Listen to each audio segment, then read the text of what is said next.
The night of November 26, 1942. Downtown Brisbane, Australia.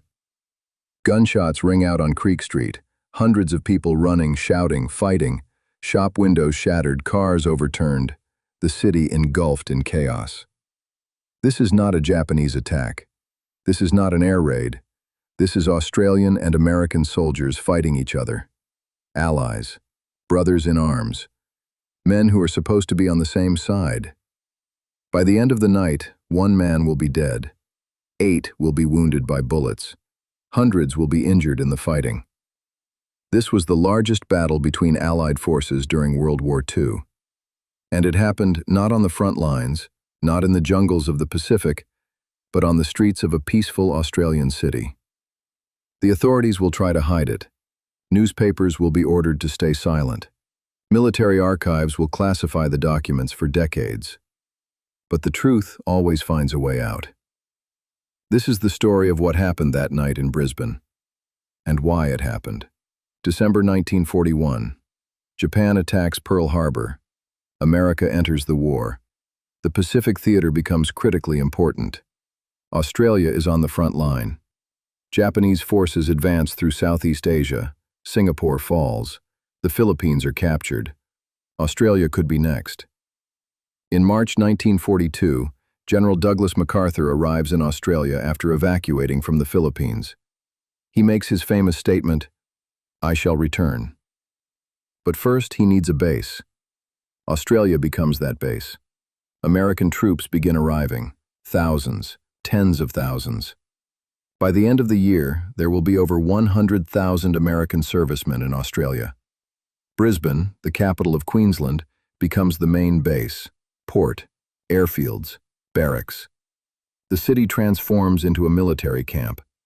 Australians welcome the Americans as heroes, as saviors, finally help against the Japanese threat. But soon problems begin. American soldiers are paid significantly more than Australian soldiers. They buy everything in the stores. They take the best spots in the bars. They attract the attention of Australian women. Australian men begin to feel jealous. A phrase emerges: oversexed, overpaid, and over here. But this is not even the worst part. The Americans bring with them something Australians have never seen before: segregation. In the American Army of 1942, black and white soldiers serve separately. Separate units, separate barracks, separate mess halls. In the southern states of America, Jim Crow laws are in effect. Black people cannot drink from the same fountains, cannot sit on the same buses, cannot enter the same restaurants. The American military brings this system to Australia. Black American troops are housed separately. They are given the worst jobs.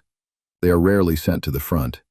Mostly they load supplies, build roads, work in warehouses. American officers demand that Australian bar and restaurant owners implement segregation. Some days for white soldiers, other days for black soldiers. Australians are shocked. There is no segregation in Australia. Australia has its own racial problems with Aboriginal people. But the American system seems absurd and unjust to them. Most Australian bar owners refuse. They say, "All soldiers are equal. If you're fighting for freedom, you can drink in my bar." American military police are furious. They begin patrolling Australian cities. They try to forcibly remove black soldiers from bars where white soldiers are present. They beat those who do not comply. Australians see this and are outraged. One Australian soldier later recalled, "We couldn't understand why the Americans treated their own people worse than prisoners of war." Tension grows. Every week brings minor clashes. Fights between Australian and American soldiers become common. The authorities try to cover up the conflicts. Military command does not want scandals between allies. But in Brisbane, the tension reaches a breaking point. Thursday evening, November 26, 1942. Thanksgiving Day in America. Thousands of American soldiers are celebrating in downtown Brisbane. Bars are packed. Music is playing. Alcohol flows freely. Australian soldiers are also in the city. Many of them have just returned from the front in New Guinea. They have seen real combat. They have lost friends. And now they see Americans who have never been to the front, walking through their city, spending money, having a good time. Around 8 in the evening, an incident occurs near a pub on Creek Street. An American military policeman stops an Australian soldier. The exact reason is unknown. Perhaps the Australian was drunk. Perhaps the MP was just looking for trouble. An argument begins. The MP pushes the Australian. The Australian pushes back. The MP pulls out his baton and strikes the Australian on the head. The soldier falls. Blood runs down his face. Other Australian soldiers see this. They rush out of the pub.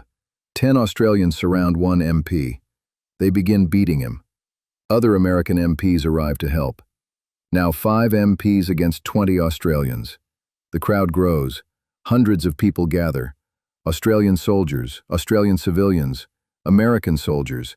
Someone throws a bottle. It shatters against a wall. This is the signal. The mass brawl begins. Creek Street turns into a battlefield. Australian and American soldiers fight with fists, hit each other with bottles, throw stones, break shop windows and use glass shards as weapons. American MPs try to control the situation, but there are too few of them. For every MP, there are 50 angry Australians. Someone shouts, "They're in the office!" The American MPs have retreated to their office on Creek Street. A crowd of Australians moves there. Hundreds of people, maybe 1,000. They surround the building. Stones fly through windows. Doors shake under the impacts. Inside, the American MPs are panicking. There are about 20 of them. Outside is a mob that wants their blood. The senior sergeant makes a decision. He orders his men to take up arms, rifles, pistols. They go outside with raised guns. The crowd freezes for a moment, but then someone shouts, "They won't dare shoot!" The crowd moves forward. A shot rings out. One, then a second, then a volley. The American MPs fire into the air, but some bullets hit people. Panic. People run in all directions, scream, fall. An Australian soldier named Edward Webster stands near a streetlight. He is 24 years old. He is from Sydney. He has just returned from New Guinea. A bullet hits him in the chest. He falls, dies within minutes.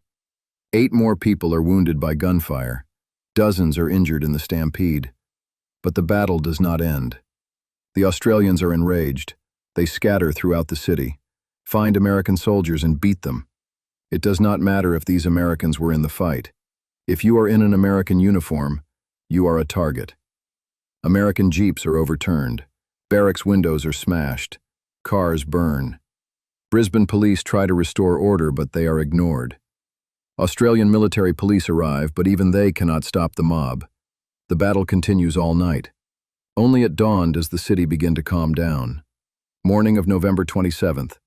Brisbane looks like a war zone. Broken windows throughout downtown. Overturned cars. Blood on the sidewalks. Glass shards everywhere. One Australian soldier is dead, Edward Webster. His body is sent home to Sydney. His family is told he died in an accident. 8 people are in the hospital with gunshot wounds. Hundreds with injuries from the fights. Military command is in shock. General MacArthur receives the report and is furious. Not because of the racism, not because of the segregation, but because it looks bad. Allies fighting each other? This is a disaster for morale. This is a disaster for propaganda. The order goes out immediately. Silence everyone. Australian newspapers receive instructions to publish nothing about the battle. Wartime censorship. Journalists who try to write about it receive threats of arrest. American military archives classify all documents. Reports disappear. Witness statements are destroyed. Australian soldiers who participated in the battle receive a warning. Stay silent. To speak of it means court-martial. The American MPs who fired are not punished. Not one of them faces trial.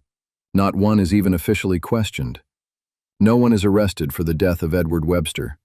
Officially, it was an accident during a disturbance. The authorities try to present this as an isolated incident. Drunk soldiers, a bad night, nothing serious. But the people of Brisbane know the truth. The Battle of Brisbane becomes a secret that everyone knows but no one speaks of. Australians remember. In bars, in families, in private conversations, the story is passed down. The night we stood up against American racism. The night our own soldier was killed by allies. American military command makes some changes. Military police are transferred to other parts of Australia. Segregation in Australian bars is no longer enforced as harshly. But the system remains. Black American soldiers are still in separate units. They still get the worst assignments. The racism has not disappeared, it has just become quieter. The war ends in 1945. American troops leave Australia. Brisbane returns to normal life. But the memory remains. Decades pass. Archives slowly open. Historians begin researching what happened that night. In the 1980s, veterans begin to speak. Old soldiers, now in their 60s and 70s, tell their stories. One of them says, "We were not heroes, we were drunk young idiots, but we saw injustice and we could not just stand and watch." Another recalls, "The Americans came to our country and wanted us to accept their racism. We said no, and we were ready to fight for it." In 2012, 70 years after the battle, the city of Brisbane officially acknowledges the events of that night. A memorial plaque is installed on Creek Street. It reads, "In memory of the events of November 26th to 27th, 1942, when tensions between Australian and American troops led to a conflict in which Australian soldier Edward Webster was killed." A modest plaque, diplomatic words. But for those who know the story, it is an acknowledgement of the truth. The Battle of Brisbane was not the bloodiest event of World War II. One dead, several wounded. Against the backdrop of millions of war casualties, this seems insignificant. But this night is important for another reason. It was a night when ordinary Australians saw injustice and refused to accept it. They were not activists. They were not politicians. Many of them were just drunk soldiers looking for a fight. But in that moment, they stood up against a system that said some people are less than others. They did not defeat racism that night. Segregation in the American military continued until 1948. Jim Crow laws in America remained in effect until the 1960s. But they showed that resistance is possible, that ordinary people can say no, even when it is dangerous, even when the authorities are against them. The story of Brisbane was hidden for decades.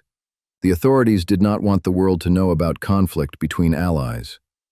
They did not want anyone asking uncomfortable questions about racism in an army fighting for freedom. But the truth always finds a way out. And now we know. We remember Edward Webster. We remember the Australians who said that segregation was unacceptable on their soil. We remember the night Brisbane rose up. History is not always about heroes and villains. Sometimes it is about imperfect people making imperfect choices in complicated situations.